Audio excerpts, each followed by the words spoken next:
Hey everybody, this is Bradley Benner with Hump Day Hangouts. Today on January 7th, 2015. This is the first one of this year, so excited to be here. It's going to be a good year. I've got Adam and Marco on with me for support today. Hey guys, can you say what's up? Hey, how's it going? This is Adam. Hey everybody, what's up? It's Marco. Okay, cool. So we've got several questions in place already, so I'm going to just get right into it, and then obviously we'll jump in. Let me make sure I got my chat box open and everything, and it looks like I do. Scott's coming in, so we got some people coming in. So I'm just going to start with the questions that are already posted, and then obviously if anybody has anything, just jump right in. So I'm going to go ahead and take the screen so you guys don't have to look at me.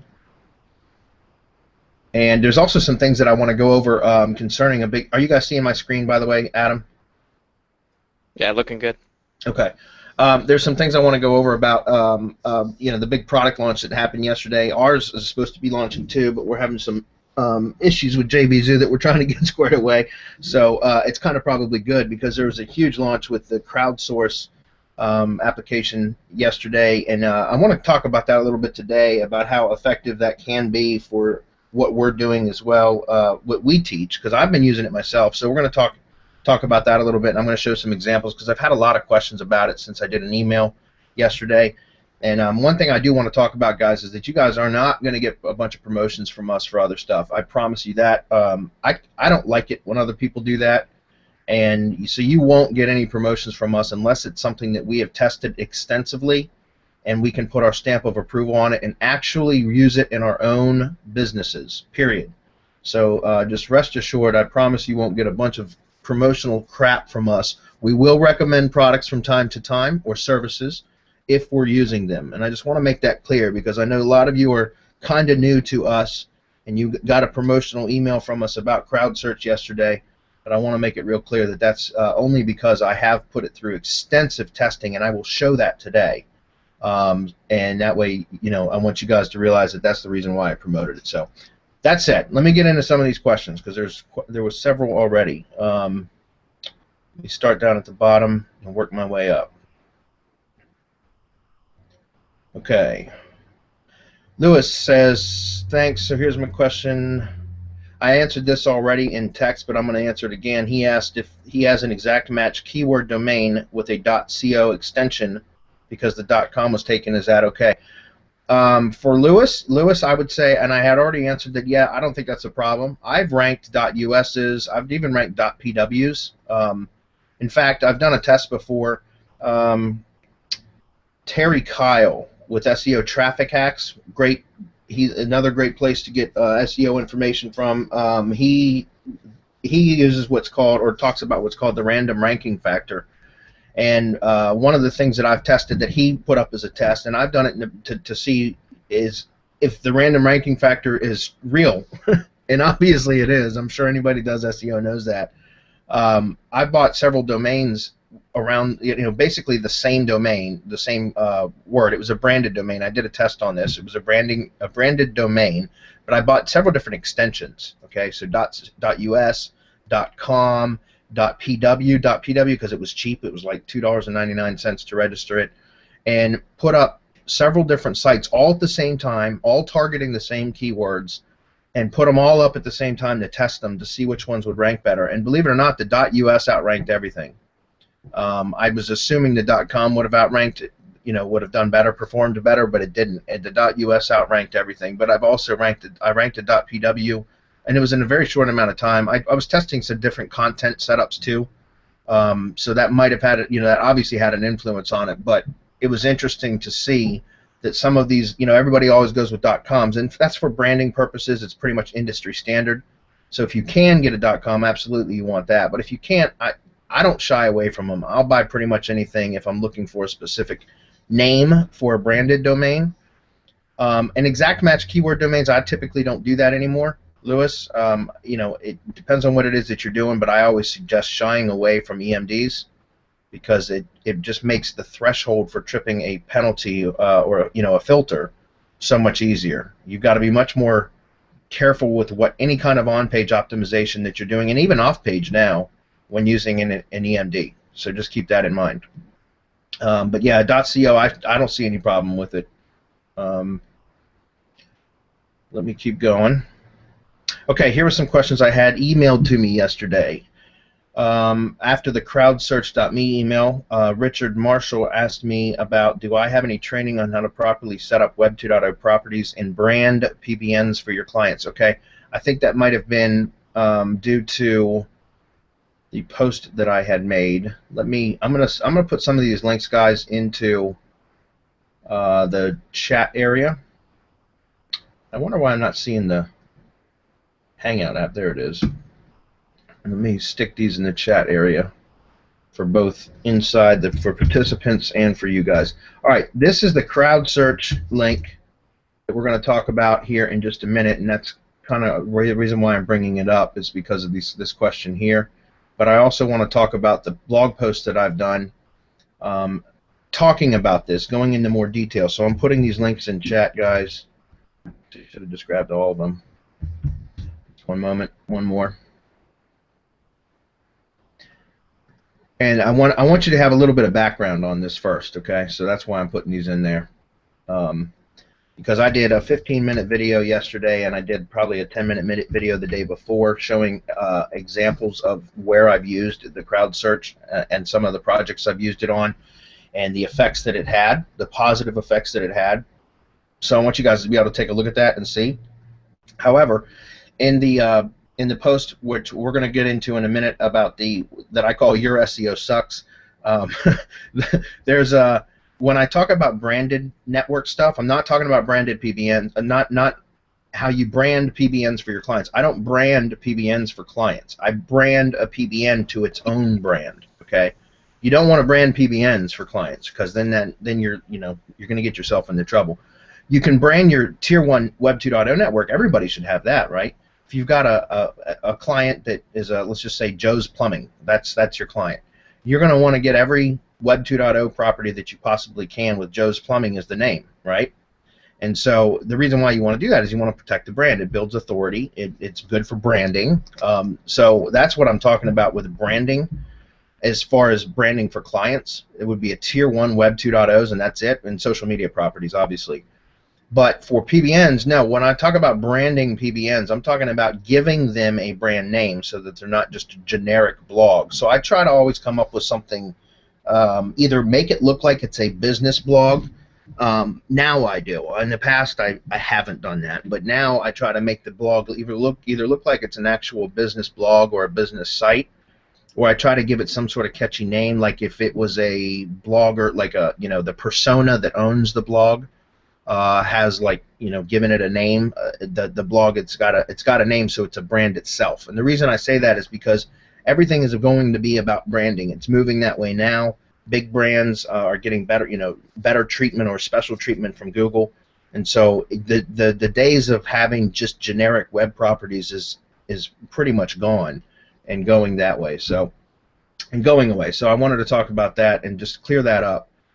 And then Peter Garrity mentioned when you set up your Web 2.0 properties, use your keyword. If I set up my Web 2.0 properties using my keyword and my username, and then I link back to my site, isn't Google going to know that I'm affiliated with the site?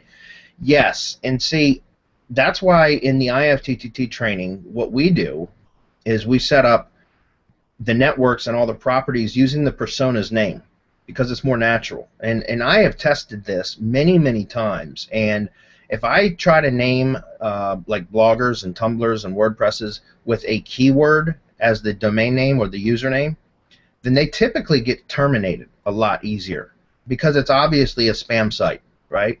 But when you use the persona's name, so let's just use John Doe as an example, or Jane Smith, right?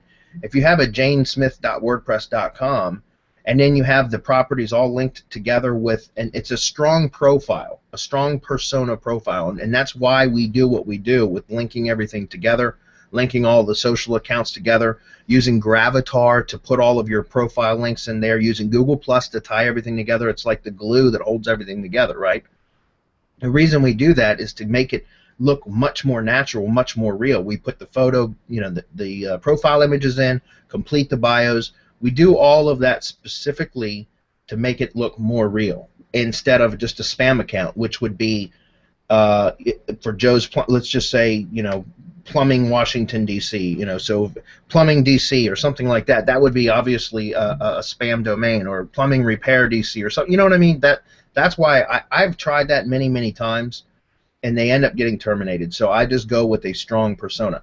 And so when Peter Garrity talks about using keywords for those Web 2s, the way that I interpret it and the way that I use them is that I create the username and the blog properties using the persona's name as the username, but then I theme the blogs or those sites with those keywords. So in other words, if you have if you got 4 secondary keywords and you're creating 4 properties, each one of those properties are going to have content on them around that keyword.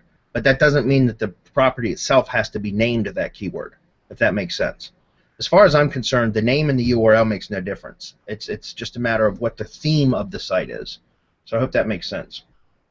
Let me open this up and check on the questions to see if anything's come up yet. Ken Roberts says, woohoo! All right, let's go back. Let's see. Craig Smith asks, if we embed videos, this is a great question, and I wanted to wait for this. If we embed videos we upload to YouTube on our site, is it more beneficial to use YouTube's own iframe code over a custom video player? Wondering if YouTube Google treats each method differently. That's a great question, Craig, and honestly, I don't know the answer to that. My assumption is that it doesn't matter, because Google knows where its own code is, regardless whether it's an iframe or a link. But if anybody's on this call that has a definitive answer about that, I really do not know the answer to that. I typically don't care. I'll use whatever I have at my disposal. Like if I'm using a plugin that is a video player and all it requires is the URL of the YouTube video instead of the iframe, or sometimes it's just the video ID, that string of characters after the question mark watch equals, in the YouTube URL. Sometimes, the video players will just require that. Then I just don't care. I just use it the way that it, whatever the plugin requires. But I honestly don't know that the true answer to that. My assumption is that it doesn't make a difference because Google knows where its own code is regardless. But I might not be correct about that. That's just my assumption. But that's a great question, Craig, and I will try to find out the answer for that. And maybe on next week's Hangout, if I found it, I'll mention it then. I'll try to make a note of it. Okay. All right. So the next one, Brian. Hey, Brian. He asks, how do you find out where a video is ranked in Google? Would there be some kind of ranking tool? Yes, I'll tell you exactly what I use. Go to proranker.com. Let me just open that up, and I'll show you right here. ProRankTracker.com. Okay. They've got really good pricing. Let's see if we look at packages. I think I pay the $50 a month to track 1,500 keywords, and I use this specifically for Google. For YouTube. There's a lot of rank trackers out there that don't track YouTube videos, but this one does, and they've got a free plan that will track up to 50 keywords per day, or 50 keywords total, I mean. So ProRankTracker.com, and I like it because it will send you daily notifications. You can turn that off, obviously, but I like to know what's going on, especially with the videos. So I like this one because you can put in the URL and then put in the keywords that you're tracking, and it will track them for you, and it will send you daily notifications. It's a good way to track your videos, and it's a pretty cool service. For the price, it's really good. A lot of these online rank trackers are it's ridiculous when you're tracking, a lot of keywords. It gets very, very expensive. But this is the one that I use for videos specifically, and I like it. For websites, I use Rank Tracker by InSpider.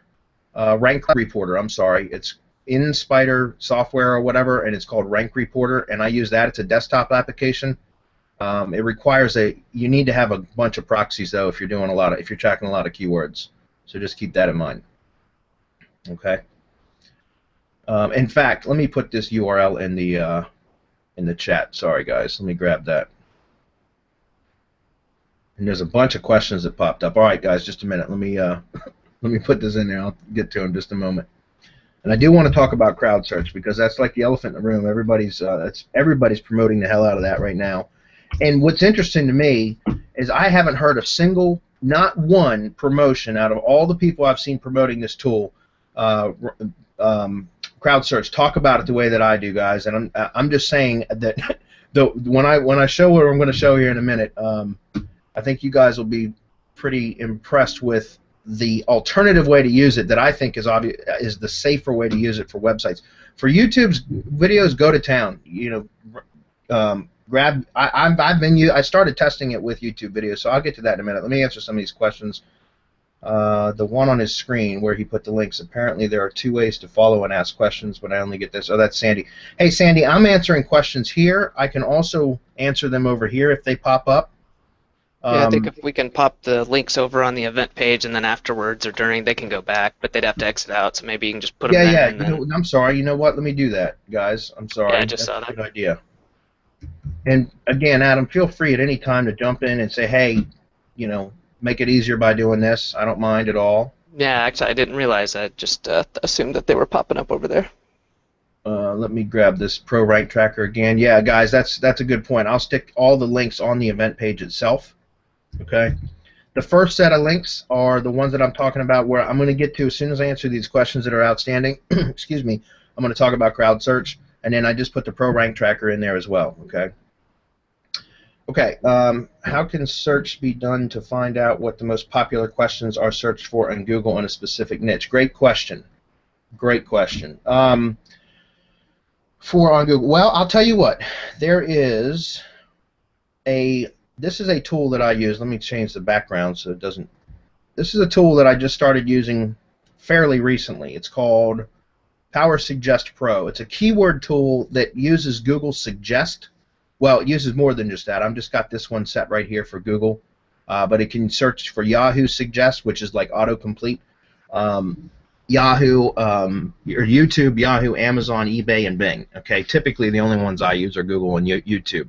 However, this tool, it's being sold on ClickBank right now. It's called Power Suggest Pro. I think that's probably the URL to purchase it. It's $97, guys, and I don't have an affiliate link for that, but I wish I did.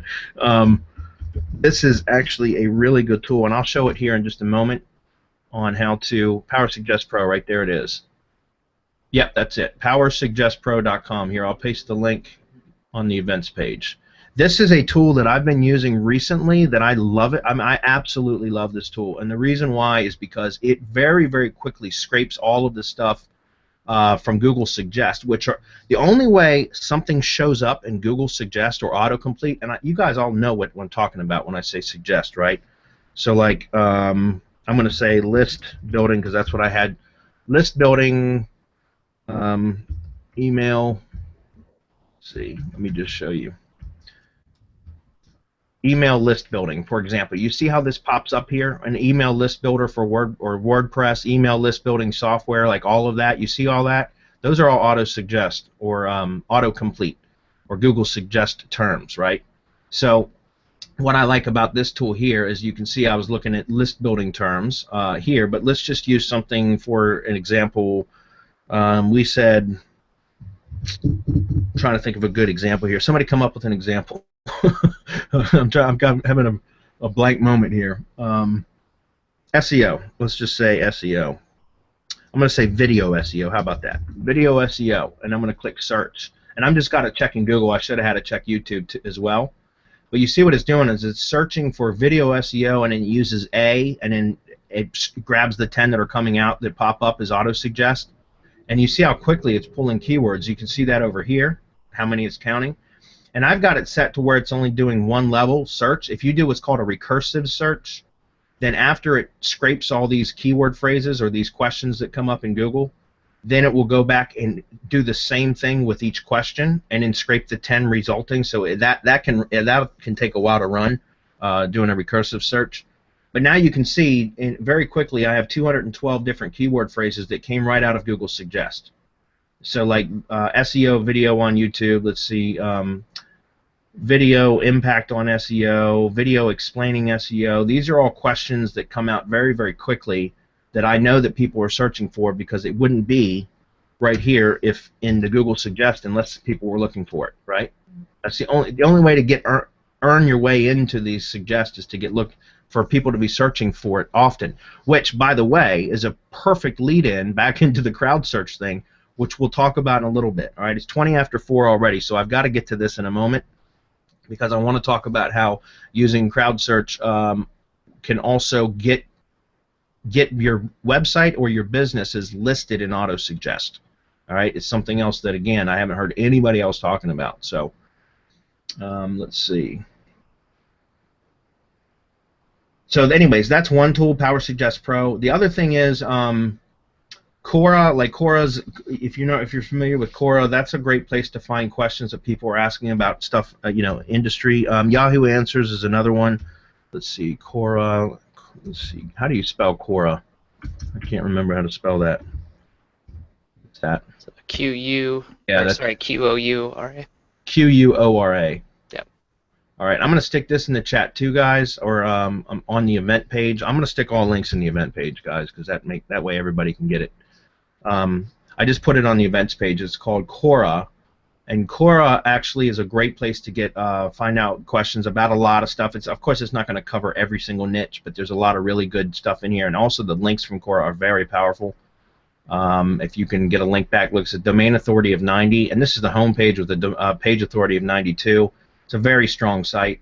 So, and you can actually drive really targeted traffic by using Quora if you want to take the time. It's just like there's also one other one.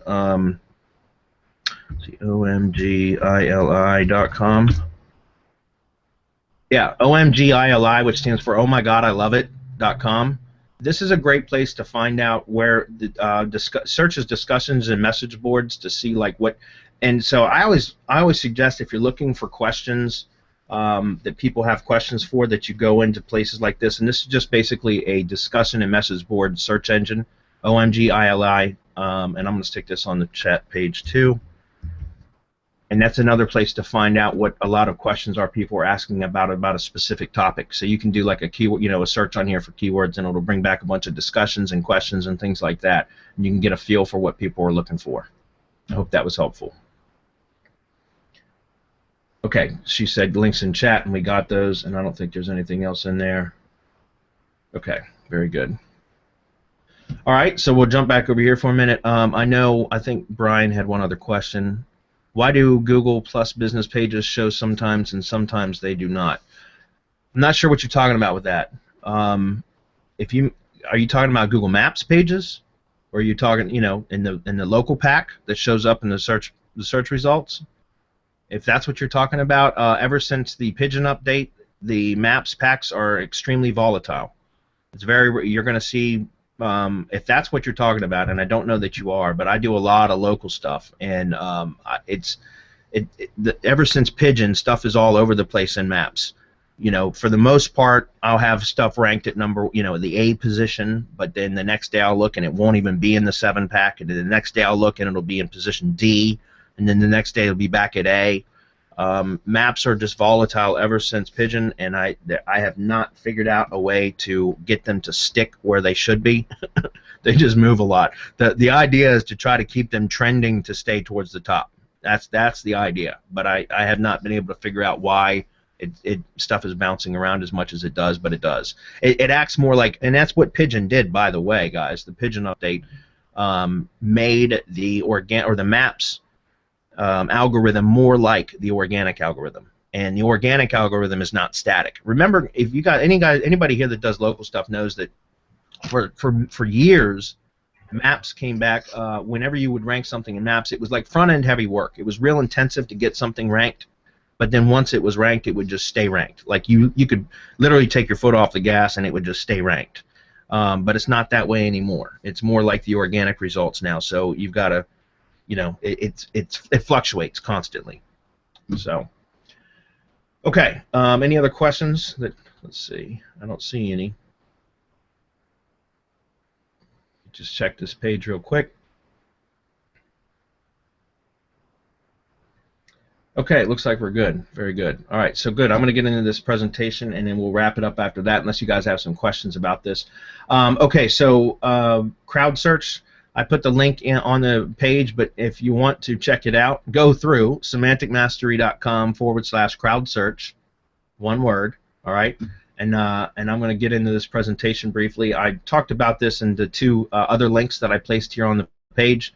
Their blog posts, semanticmastery.com/your SEO sucks, and I'm going to get into that in just a moment. And then the video I did just prior to that, the day before, was future SEO click-throughs. Both those links are right here on the events page. I'm not going to go into too much detail on these because they're already I've already got video blog posts about those, so you guys can take a look at those when we're done. And it'll go into a lot more detail as far as like ranking and what my tests exactly. But I do want to run through them kind of quickly while I got you guys on the call in case there's questions about it, and then show you some examples of how I'm using this. But the future of SEO, click-through rate, we did, let's do this. Let me just pull this up. I'm going to say 2014 ranking factors.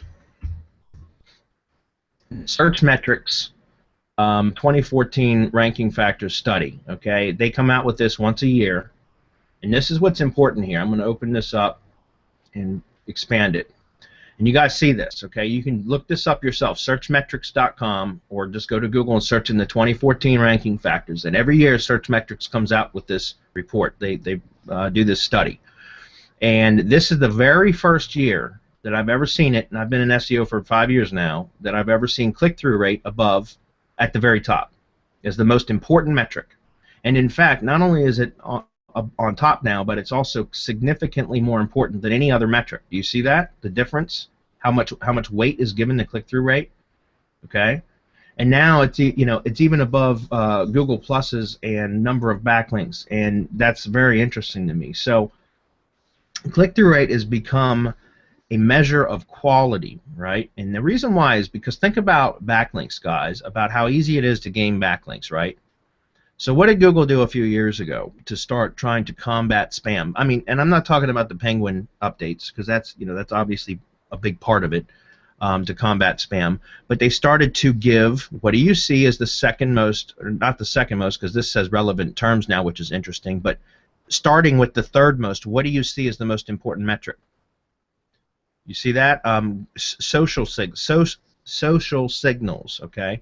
Google Plus ones are above number of backlinks, and then Facebook shares, Facebook comments, Pinterest, Facebook likes, tweets, all of those are all really, really high. And that's so Google started to incorporate social signals into their algorithm along with backlinks in order to combat spam, because it's easy to game spam, but it's difficult to game social signals, right? And I don't mean going out and buying a bunch of crap, junk spam plus ones or spam Facebook likes, because you're not fooling anybody when you do that. If they're accounts that don't have any friends or any circle, people in their circles or any followers on Twitters or their junk accounts, those are useless social signals. And trust me, I've tested it. That's another reason why in our IFTTT training, we build the personas and the profiles the way that we do, okay? And something else that I like to do is add, like I'll go to Fiverr and we'll buy some followers and stuff like that to the personas accounts just to get them jump started when we first set up the accounts. But my point is that we try to wrap everything up tight to where it has a network of its own sites, all reinforcing a particular persona, right? A profile, an identity. So you can see that Google started to incorporate social signals to combat spam. However, this can still be gamed too. It's more difficult, but we as SEOs, what do? We try to figure out how to game it. We take advantage of loopholes, and that's what we do. So what's another way to combat spam? Well, click-through rate. And click-through rate and dwell time, right? Because if somebody just getting a click from is a sign from the search results. Getting a click from the search results is a sign of authority. It's a sign of, hey, this is a desired site.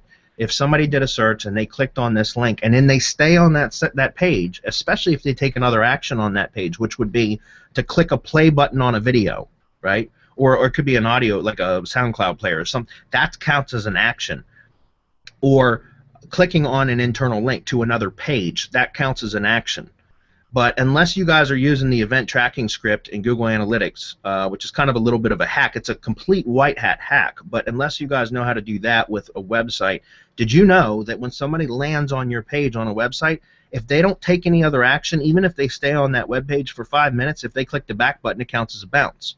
And a high bounce rate is a negative ranking factor. It's a negative signal. Okay, so that's why you want to have something that grabs somebody's attention and forces them to take an action when they land on whatever landing page it is that they land on, right? That's why videos are good, because just the act of clicking a play button counts as an action, which will stop it from being a bounce, okay? So dwell time, taking action on the site, all of that makes a difference, right? Because again, with bounce rates specifically, if somebody lands on your page and then they don't take an action and they click back, it's telling Google, hey, we showed this page in the search results and somebody clicked on this page, but they didn't find what they were looking for. Because if they found what they were looking for, they would have either taken another action on the site, or they would have clicked a link on the site that would have referred them to another site. They wouldn't have had to come back to search. Does that make sense? Let's see. Bradley, I purchased a WordPress plugin. This is from Michael yesterday. That redirects the people if they hit the back button, and it will not count as a bounce. My bounce rate went from 55 to 9%. That's great, Michael. You'll have to share that plugin with me so I can test it before I will endorse it here. But I would like to find out about that. Also, like I said, guys, there's what's called an event tracking script. It's a piece of code that you can insert into the footer of your site right before the closing body tag, and it's excuse me, it's completely white hat. It's Google's own code, but it will reduce that time limit for somebody to be on your page to like just a matter of seconds. I don't know what the exact threshold is, but it will stop it from being counted as a bounce. As long as somebody stays on the site for like 5 seconds or more, it will keep it from being a bounce. Excuse me. And that's called an event tracking script. I believe that's what it's called. I've been using it for years. Anyways, that said, let's get back to this. Click-through rate, very, very important, okay? Here is the example and the proof of that. You guys take a look at that, all right? Dwell time, we covered that. So, do you guys have SEO that's not working for you? You never got the full story. Well, because a lot of people don't talk about this. And here's the thing, and this is the question I bring up in the videos, post Your SEO Sucks, that I posted yesterday, and that was just kind of obviously I did that to get it opened, and it worked because I got a lot of traffic on it yesterday, but which of the following two scenarios would produce better results? Okay? This one here, right? You guys know we're all told as SEOs to go out and build PBNs, right? That's like the magic bullet of SEO, and I don't know if you guys noticed that it's not quite as effective as it used to be, or it's still effective if you know how to do it, but it's becoming increasingly more difficult. It's obviously there's more things we have to do to build PBNs properly, to hide our footprints, to make sure that they don't get terminated, because Google has been very, very easy with de-indexing PBN sites now. So anyways, Web 2.0s, we do a ton of that with the IFTTT stuff, right?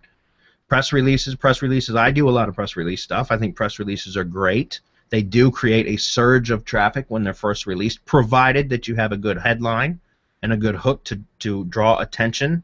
You know, a spammy, shitty, pardon my French, a bad press release, crappy press release is not going to draw a lot of traffic or a lot of clicks. But if you have a decent press release, it will create a surge of traffic. But what happens with press releases after a few days?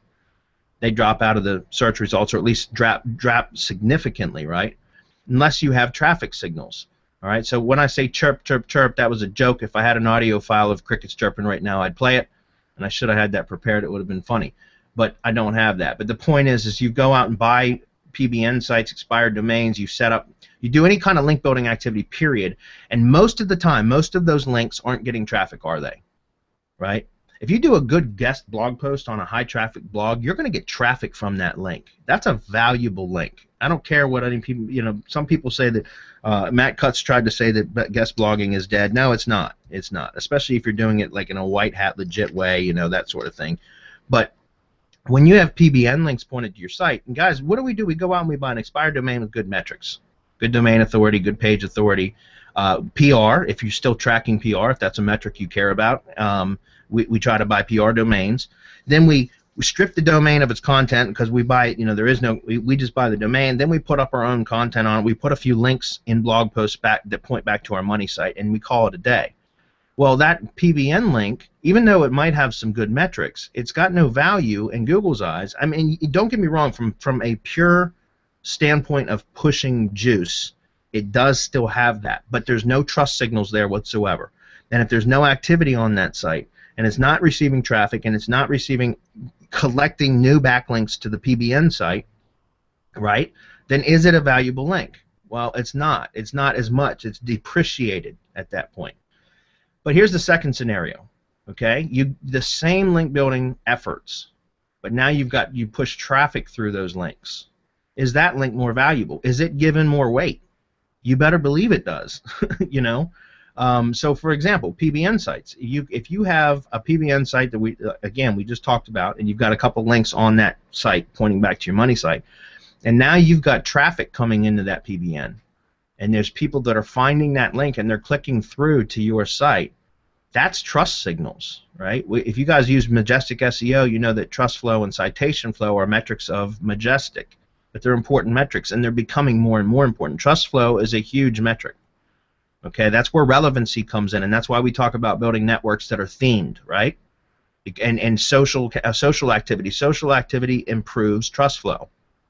All right. So, for example, when you build and here's a perfect example of this. When you build, if you use spam links to a property, and you check the link profile in Majestic SEO, you're going to see the two metrics: trust flow, citation flow. You'll see a high citation flow number and a low trust flow number. That's because they're spam links, right? Because citation flow is basically a measure of how many links, so a measure of quantity, where trust flow is a measure of quality, if that makes sense. Okay, so when you have trust signals, you're on those links that are built. If you have a high citation flow and a good percentage of those links that are a good number of those links have high traffic and social activity, those now will increase your trust flow, and you want a proportionate amount. So it's good to have trust flow and citation flow that run similar to each other, or trust flow higher than citation flow, which is difficult. That's difficult. Only the best sites usually have that. All right, but it's an important metric, and trust signals are generated through social activity and traffic engagement. Okay, engagement rank, right? So my point is that using the search, the crowdsearch.me is a great application, and I'm going to show here some examples of this here, and then I'm going to run into how I'm using this, and then take a couple questions, and we're going to wrap it up, guys, for this week. But the way that everybody is promoting, including the developer, is the direct search and click traffic. Okay, and I'm going to show you the dashboard of CrowdSearch here in a minute as well, because I'm going to show you how to set up campaigns this way. All right, but direct search and click traffic is great. In fact, when I started using this, and I'm going to show this to you here, I got in on a pre-launch in November, the first week of November. I believe it was even like, I don't know, October 30th or something like that when I purchased it. And I immediately started with YouTube videos because, guys, I always try everything first before I hit money sites, websites, self-hosted websites. I always try new methods on YouTube videos or Web 2.0s, but mostly YouTube videos. And the reason why is because I want to see what kind of an effect it has before I start pointing any of it towards my self-hosted sites, right? Whether they're client sites or my own. And typically I don't try anything on client sites until I've tested it on my own sites first, right? My own test sites or my own lead gen sites, okay? But you can see this is a YouTube video that I had done, and I had started this campaign right around November 3rd with the CrowdSearch. I ran this video through my syndication networks when I uploaded it, or when I streamed it, because I do YouTube live events, so I stream the videos live. That's how I do it.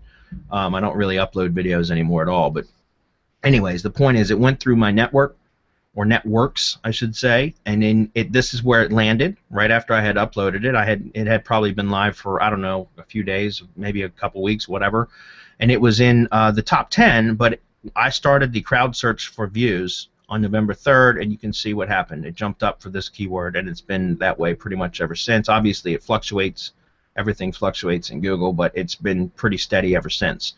This is another one, same thing. You can see right around the same time, November 3rd is when I started CrowdSearch search and clicks. Same thing. You see the results. Here's another one. This is one that I had a hell of a time with. I had this video up for 4 weeks maybe, and I had just was having a hell of a time because, guys, IFTTT networks, don't get me wrong, it's not a magic bullet. And by the way, this is not a magic bullet either. Okay, there is no magic bullet. I hope I didn't just crush anybody's dreams right now, because there is no magic bullet. Okay, there are things that work very, very well consistently, but nothing works 100% of the time, and this won't either. But this is a tool that will complement what it is that we do with IFTTT networks. And just like IFTTT networks aren't magic bullets either, There are times that it's not going to work as well as you want it to or expect it to, but there's ways to make it, then you add other things to it to make it work. And this is one of those examples. This is a video that I had that I was struggling with to get where I wanted it to be, using the IFTTT networks, and then some additional link building stuff that I do to boost them, which happens from time to time, like do a SendWire blast if you have SendWire, or SoShiSend, or there's a number of different things that you can do to boost a video that's already been syndicated through a network, right? But then I applied this same day, November 3rd, I think it was, that I started that campaign, and you can see what happened.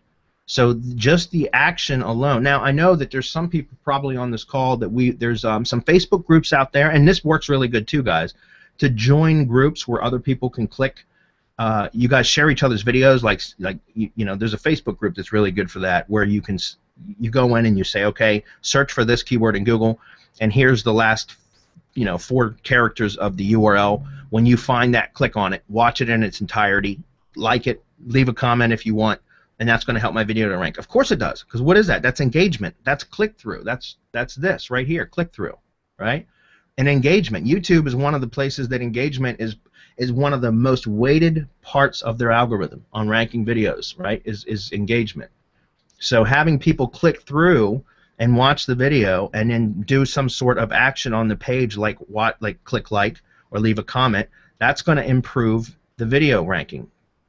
All right, so you can see what this does, and crowd search will do that, guys. It's great for YouTube videos. So anyways, not to beat a dead horse, but here's another one that I did for restaurants. Anybody that does video SEO, you know that ranking videos for restaurants is difficult, very difficult, because they're always putting like TripAdvisor and Yelp and things like that, review sites up on the first page.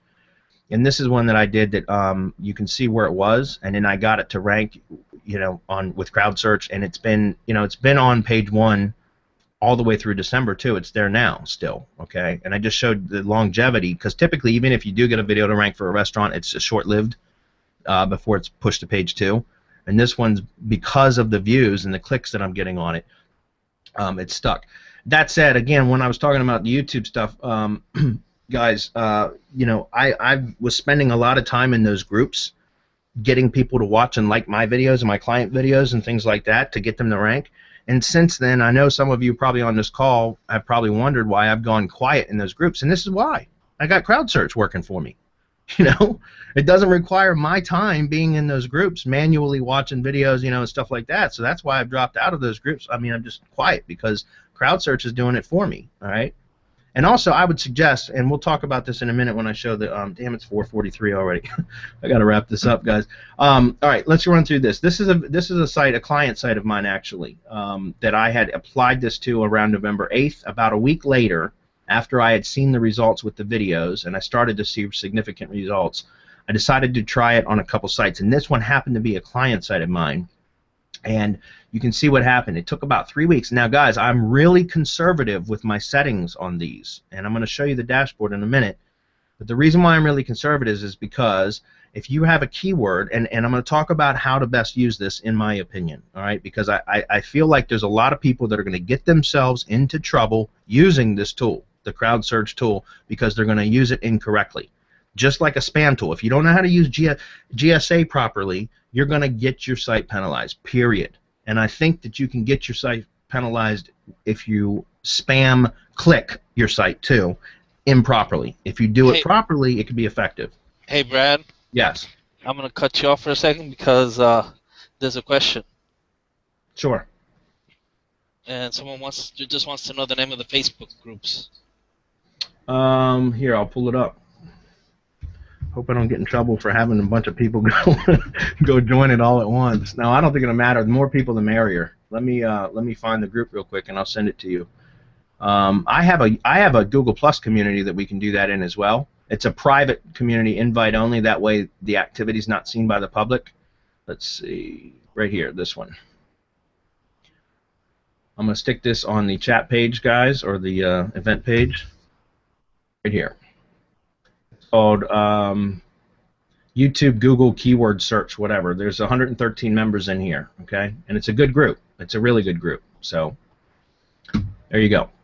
All right, so enough of my soapbox. But when it comes to using this tool, like I said, you guys want to be very careful, because if your keyword's only getting, let's say, especially if you're doing local stuff, and your keyword gets maybe 50 searches per month on average. That's the average search volume, right?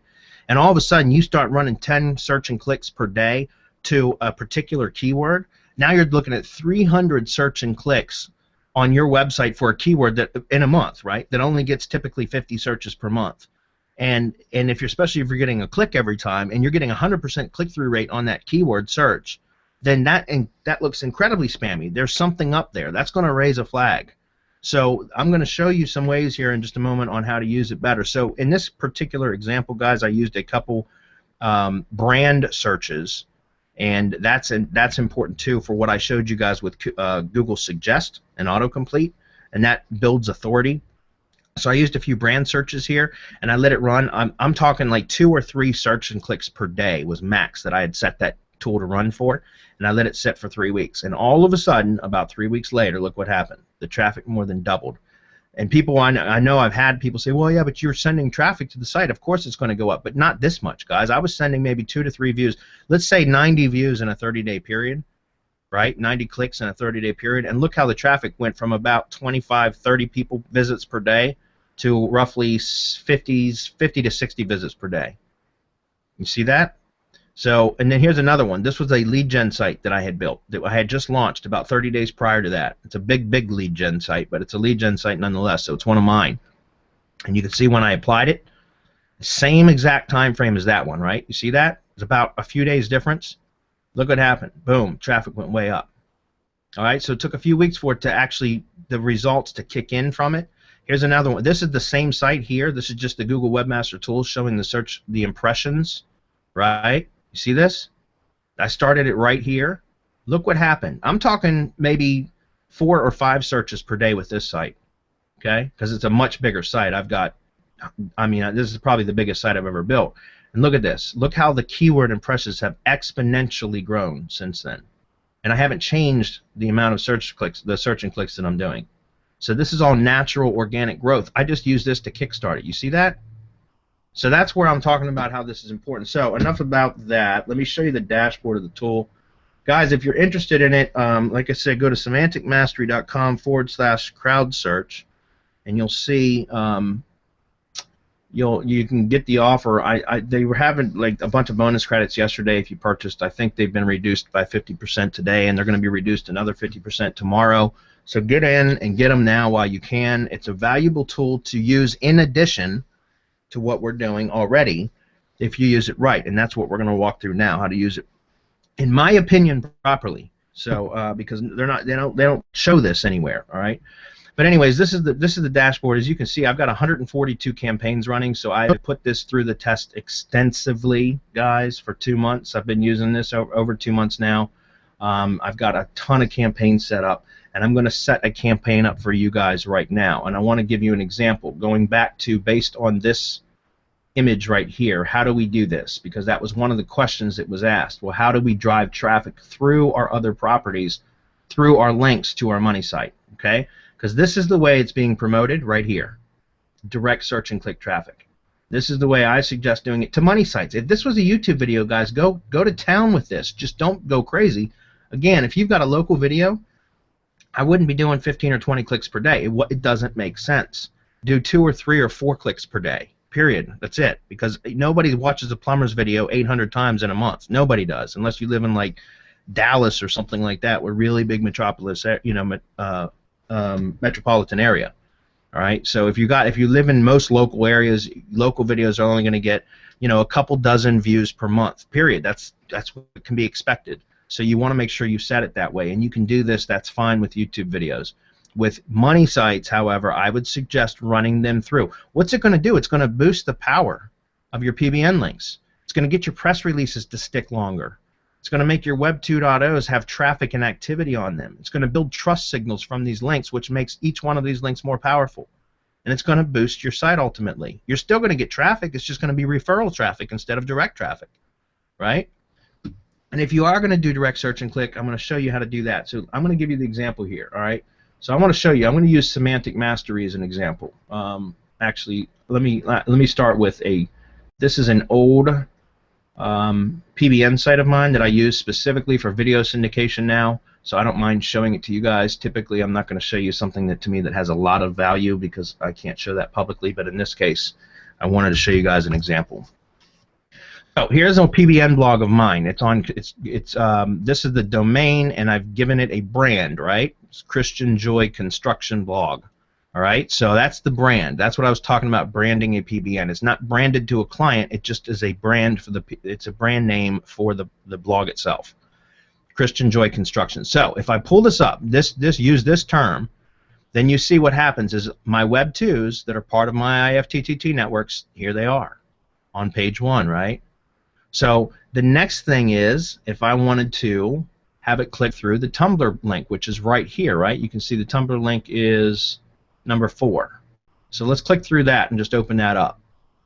All right, so this is one of the Web 2s for my PBN. I'm going to treat this PBN as a money site, guys. So just to give you a point of reference, I'm going to use this PBN in this example as my money site, okay? Because I'm not going to show you actually any one of my money sites. So just pretend like my PBN is a money site, and we're going to drive traffic to it through a Web 2, okay? But the reason why I mentioned branding your PBN is because then when you do a Google search for the PBN brand name, it's going to show up on page 1. So it's going to make it easy for the application to find it and click through it. All right. If you have a generic PBN, how is anybody going to find it? What term are you going to search for them to find it? Does that make sense? That's why you give it a brand name so that it makes it come up easy in search when you search for that brand term. All right. Excuse me. Let me find my way back to where I was. Okay. So the Christian Joy Tumblr blog. You can see this is specifically a video syndication site now, right? You see that? And if my money site is this URL here, this website here, then what I want to do is I want to tell the application to search this term, find the Web 2, in this case the Tumblr, click on the Tumblr, and then click on a link back to the money site, which would be this is the money site. All right, and here's a link to the money site because this is what we teach in the IFTTT networks, right? Put an attribution link back to the money site. You see that? Full post can be read here. If I click on that, where does it take me? It takes me to the money site. All right, so I'm going to set up a campaign for you right now, and I'm going to stop clicking on that. All right, so here we are inside the dashboard of crowdsearch.me. I'm going to click Add New Campaign. Can you guys see this pop up right here? Yep. Hello? Yeah? Yep. Okay. Yeah, we're good. All right. So Christian Joy Construction is the keyword or the campaign name that I'm going to give it, as long with the keyword. All right, the URL, let me paste that in. Let me grab the URL, because the URL that I want to search for here is this, one of these, right? This is what I'm looking for right here. One of these links is what I'm going to click through on the first step, okay? So let me grab the Tumblr link. That's this. I'm going to paste the URL in here, and I can tell it that I want it to be the exact match. This is by the way, if you're setting up a YouTube campaign, you need to check this exact, which means that they're only the crowdsource workers, which are basically microtask workers, are only supposed to click on the link that exactly matches that URL, and otherwise they'll click on anything. Like for example, if you don't specify a specific URL, then they'll look at the root domain and they'll just click on anything that shows up on page 1 with that, and that can be useful for brand searches, what's called navigational searches, and we're going to get into that in a minute, and we're going to end up going late. Hope you guys. Marco and Adam don't mind staying on for a few extra minutes. I think this is important. Sounds good to me. Good. All right, so I'm going to go ahead and click Next Step. It's going to take a few seconds for it to do whatever it does in the background, and you'll see that any time that it comes back with, okay, there's no keyword search volume, it's going to say 25. At least that's what I found. If you're going after more like national terms, like affiliate terms and things like that, you'll see that it will show the search volume. Okay, all the stuff I do, guys, is local, and so most of the time I'll see this. And then I'm not going to get into like full tutorial on this. I'm just going to tell you how I set it up, because you guys, if you purchase it, you can play with it. All right. So, anyways, that said, you can see right here where it says internal browsing is turned on, and by default, random browsing is turned on. Well, what that means is that when they send their microtask workers to Google to search for this term right here in the keyword slot, then when they find this link, whether it's on page 1 or page 5, it doesn't matter. They'll go. I've seen them go like I think all the way to page 10 to find a link. When they click on this, if you have the random browsing set to on, then they're just going to click on any internal link, right? We talked about this at the beginning of this presentation because we want to reduce bounce rate. We want some sort of action to be taken on the site so that it's not counted as a bounce. So that's fine if you're doing this, direct search and click traffic. That's fine. But here's where we can use this the way that I'm talking about, that nobody else has talked about, and that's to turn that random browsing off, and now we can tell it what link we want it to click on once it's landed on this page. Okay? So let me go back over here. Now what did I say? If we had somebody, we had the microtask worker come in through here, click on the Tumblr blog link, it's going to take them to here. Now we want them to click through to what? To our money site. Right? So I'm going to grab this link right here. Copy link location, and I'm going to put this in here as the first URL. Now I can give it a second URL. Here's where this is important. And guys, you need to switch this up every now and then, because otherwise, especially if you've got analytics on your money site, which you ought to anyways, some sort of analytics in my opinion, then you're going to want to put like a second link here.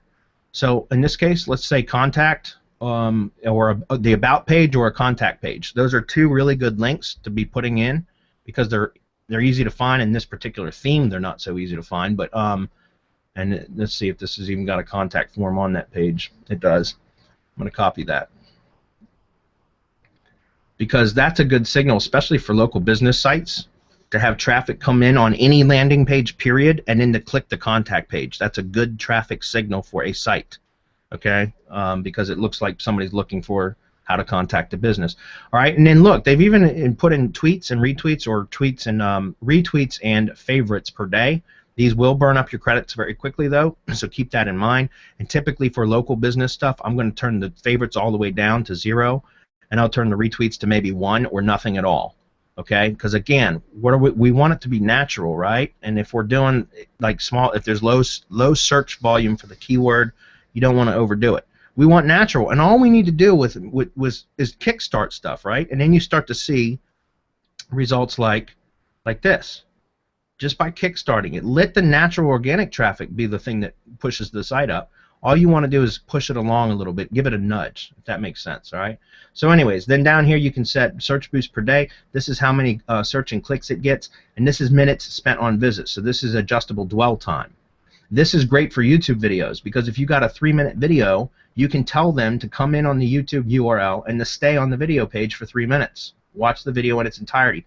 That's the reason why I haven't been spending any time in that Facebook group, because I can have this do it for me. All right. Now I'm going to go ahead and click save. I'm going to put this down to like 3 minutes. Click save. Now what did I do, guys? Let's go back to the image one more time. I've got search and click traffic. Go into Google, searching for the brand name of a site, which in this case is it's a whole brand because it's an IFTTT network. So the full network has got that brand name tied to it, right? Every one of the properties. That's why if we go back and look at Google, we'll see every one. Look at this. We got the Rebel Mouse site here, which is part of the live stream site training. In the IFTTT training, it's one of the bonuses, which is called Live Stream Academy. We talk about Rebel Mouse. There's Rebel Mouse. Here's WordPress.com. Here's Tumblr. Here's another Tumblr search page. Here's the Google Plus page. Guys, I'm not logged into Google on this. This is a clean browser. See? And the Google Plus page, the business page is on page 1. It's a branded term, right? Granted, I'm just searching for a brand name, but this is why we do this the way we do. We build these networks the way we do. All right? So I just want to show you now the traffic's coming in. It's finding a Web 2. It's clicking on the Web 2 that has a link back to the money site and landing on the money site. Doesn't that make this more powerful? Doesn't this link now count more in Google's eyes? Right? Building trust signals. Of course it does. All right? So that's why I wanted to show you guys how to use that. Now also for YouTube videos, the same thing applies. Think about that. Let's just use the video right here that's on this site right here. I'm just going to click through and click. Let me pause it. Wait a minute. Let's click over to YouTube. Okay. So you see this video here? What is in the description, right? Every time we ever do a YouTube video, guys, what do? We put a link to our money site in the description. So why not kill 2 birds with 1 stone? Use this tool to improve the SEO of your video to get it to rank higher, because now you're getting the click-throughs, and dwell time to watch the entire video. This only happens to be a minute long. But then also tell crowd search to the second URL that it clicks, turn off random browsing, and then put the second URL that it clicks, the URL in the description.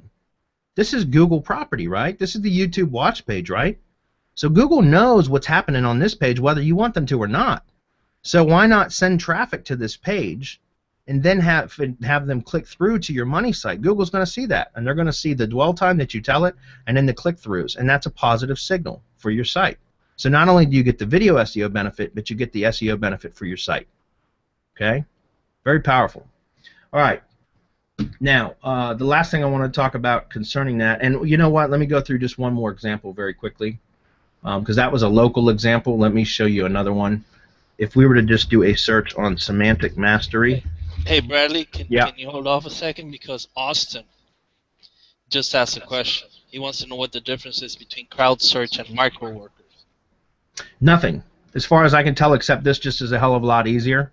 The microtask workers, I've done that in the past, Austin, where I would actually hire people on, like, was it Mechanical Turk is one of them. Another one is Short Task is another microtask worker site, shorttask.com.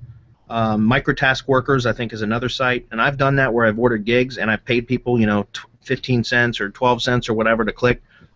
But this does it automatically. You set up a campaign, and the software is basically has wherever the microtask workers are, they're accessing the back end and they get tasks. So it just manages it all for you. All right, it takes the manual part out of it, if that makes sense, and it's cheaper.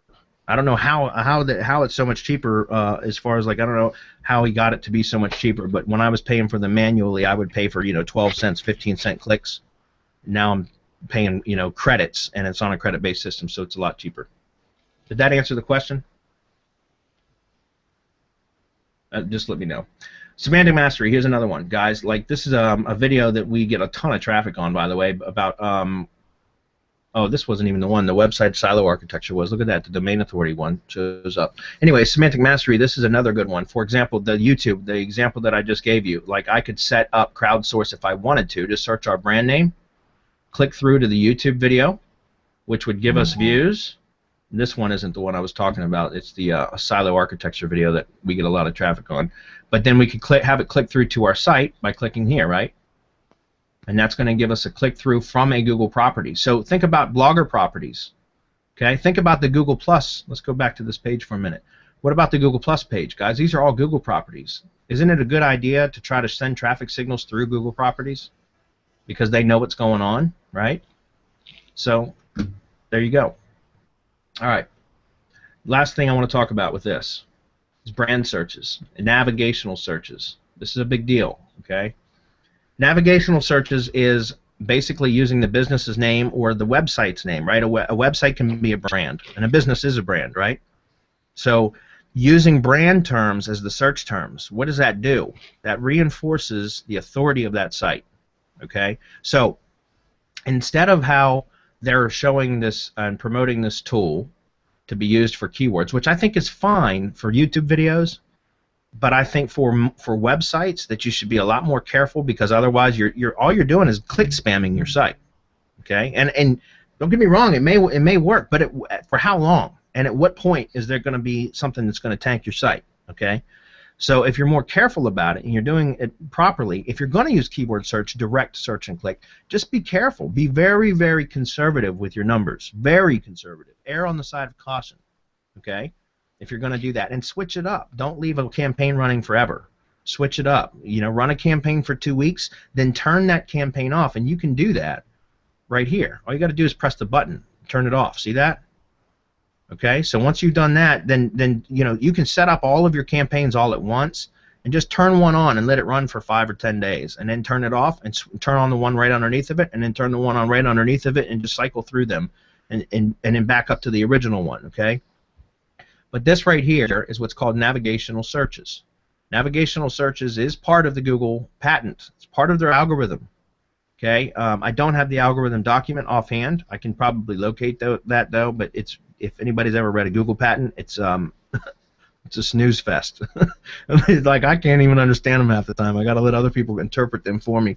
But something that they have done is what they call site weight. And site weight means all things being equal, if there's two sites that have the same metrics, but one site has a stronger brand, the stronger brand is going to outrank the other site. Even if everything else is equal, if they're exact duplicates, but one has a stronger brand than the other, it's given more weight. It's called site weight. Okay? What gives a site more weight? Navigational searches.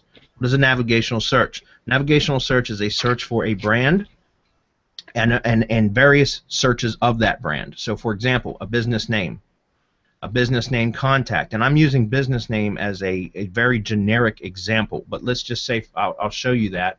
Let's say semantic mastery. Semantic mastery contact. Okay? See the contact us pages here?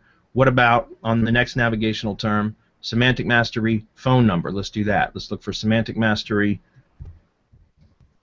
phone number. Okay. A lot of the times, if you remember, we're an online business, so that's different. But if you're searching for a business, like a local business, then a lot of the times the phone number will show right up here in a big knowledge graph box. I'm sure you guys are familiar with that, right? Where it shows up with a big knowledge graph box when you search for a brand name phone number. I don't know why I keep clicking on that. Another one, business name address. Okay, business name website, business name company. These are all. I'm going to paste this in this. Let me do that now.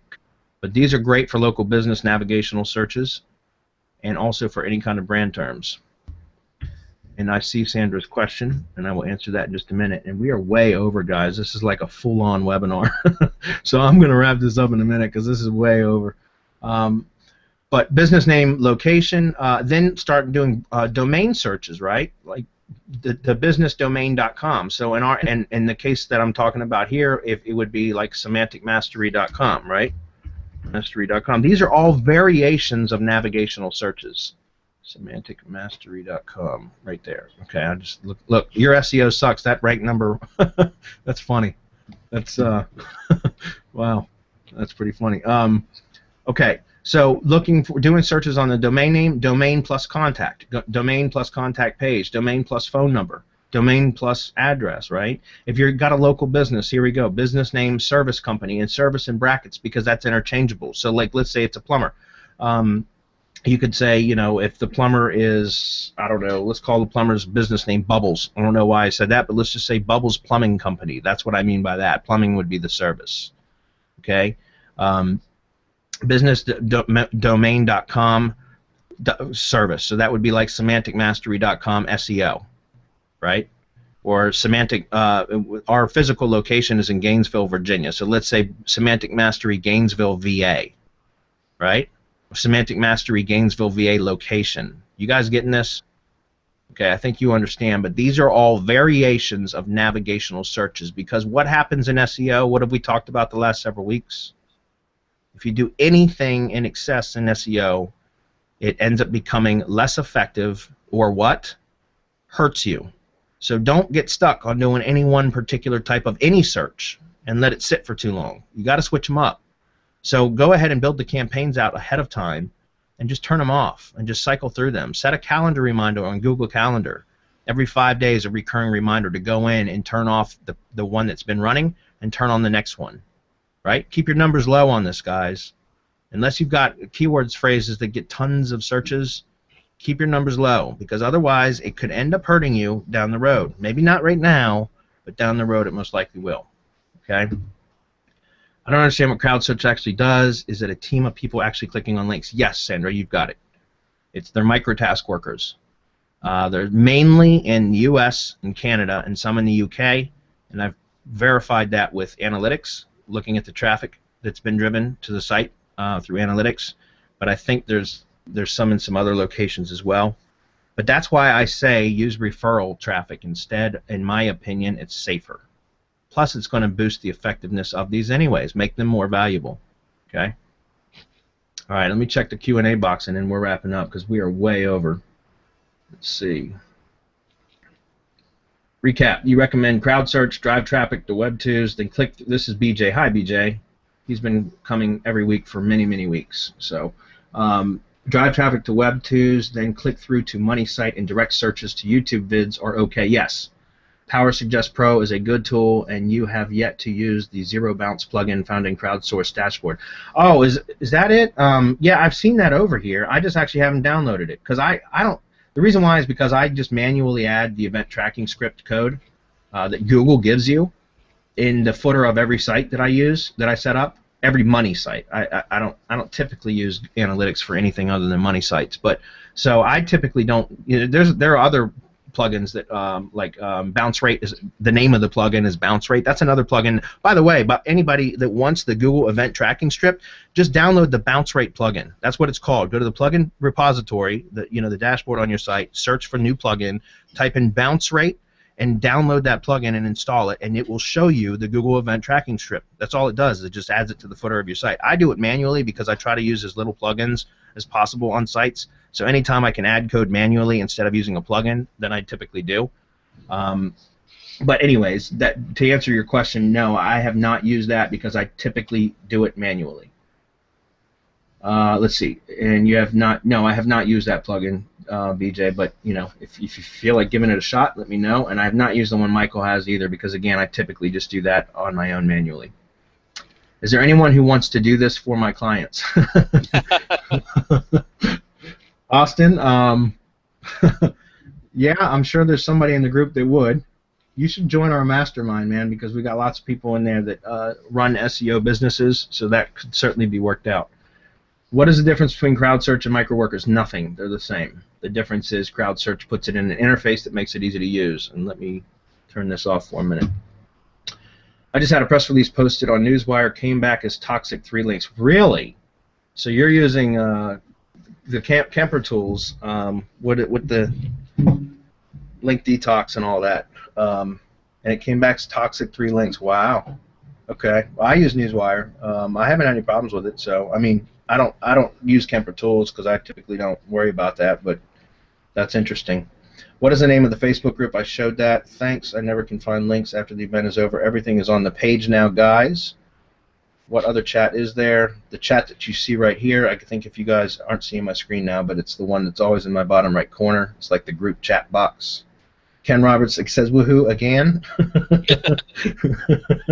That's great. LOL. And the S word that I said, I typically try not to cuss on public events, guys, and the private events maybe a little bit more, so if I offended anybody, oh well, too bad. Don't come next time. Can we get the links in this chat too? I don't know how to get the other chat. Yeah, that's been answered. And I think that's it, right? Can you share the private Google Plus group? Yeah, sure. Actually, I can't.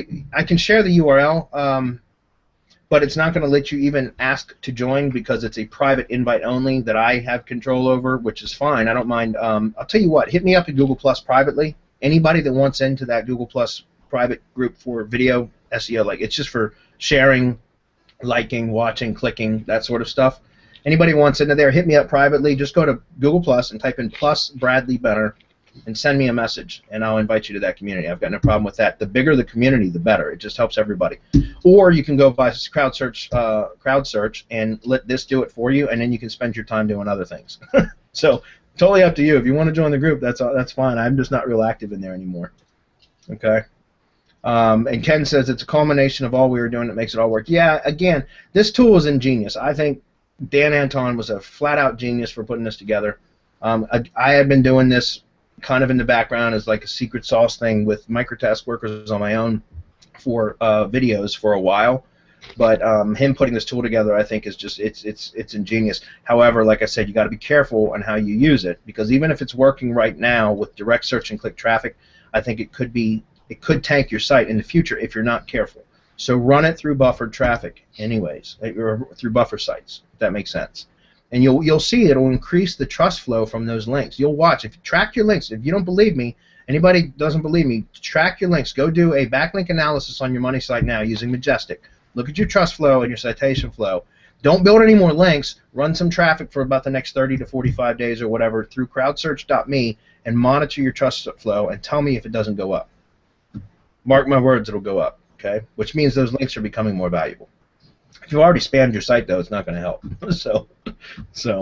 All right, guys, that's it. We got to wrap it up. We're way over an hour and 15 minutes on what's supposed to be a 30-minute call.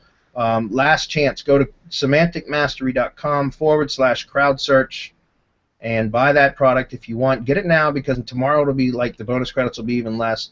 Don't go crazy with it. Buy some of them, but put them into practice with what we teach, and I think you're going to see a significant improvement. If you're doing video SEO, which is what we talk about a lot here, excuse me, it's great for that, guys. It's absolutely great for that. So, anyways, we'll see you guys next week. Excuse me. We'll see you guys next week on the next Hump Day Hangouts, which will be the 14th at 4 p.m. Post your questions on the next event page. I will send out the invitation by tomorrow. Hey, Bradley. Yes. Before you go, Sherman just sent me a question. He can't get it on here. Will this work in South Africa?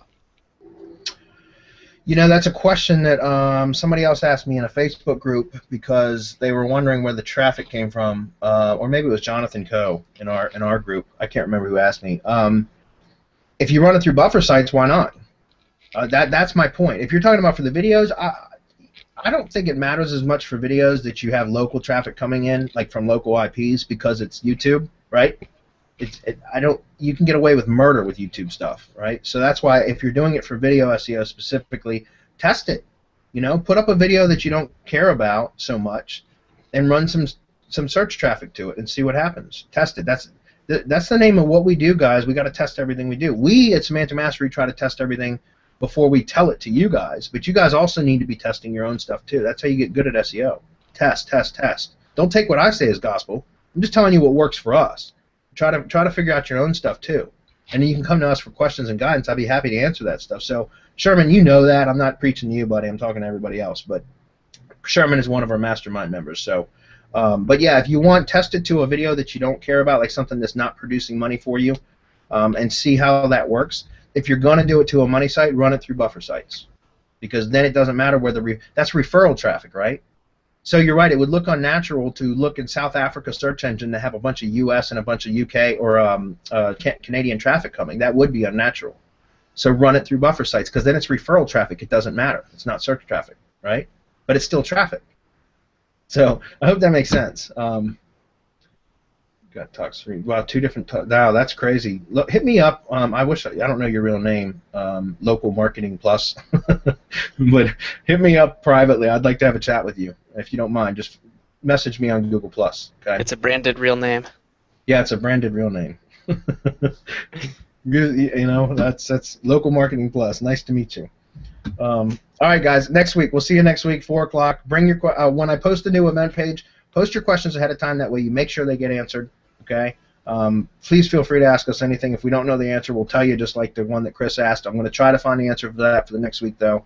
And let me know how it goes. If you have any questions at all, check us out. Oh, by the way, go to Semantic Mastery, or no, go to iftttseo.com and buy our IFTTT product, too. That was real subtle, wasn't it? Hey, but it's fast and to the point.